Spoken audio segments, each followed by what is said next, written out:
राजदीप, करीब महीना भर पहले जब चुनाव की घोषणा हुई थी तब हमने आपसे बात की थी कि बिहार के चुनाव में क्या माहौल है, किसका पलड़ा भारी है। तो आपने भी अब 2-3 दिन बिता दिए हैं बिहार में। तो आपको क्या लग रहा है कि इस चुनाव में कौन भारी पड़ रहा है?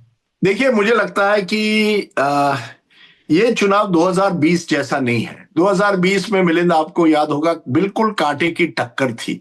और एक माहौल था जिसमें एंटी इनकम्बेंसी भी थी, क्योंकि कोविड काल हुआ था, कई लोग परेशान थे, कुछ हद तक गुस्सा भी था। उस तरह की नाराजगी जो मैंने 5 साल पहले देखी थी, वो मुझे इस समय नहीं नजर आती है।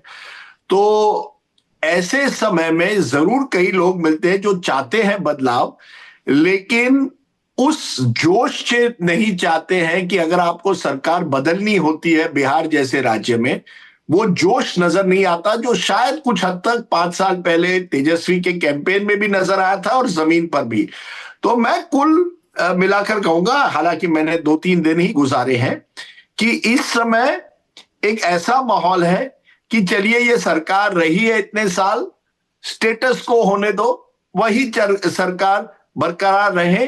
ये कई लोगों से इस तरह के इस तरह का रिस्पांस मिलता है, खास करके महिलाओं से, जो बिहार के साइलेंट वोटर होते हैं।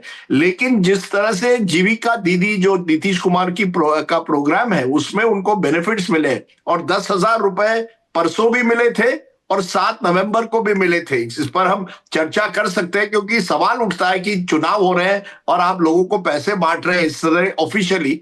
लेकिन कुल मिलाकर मैं कहूंगा, बिकॉज ऑफ विमेन फैक्टर, और क्योंकि वो नाराजगी उतनी नजर नहीं आती जो 5 साल पहले नजर आई थी, इस समय एडवांटेज एनडीए है।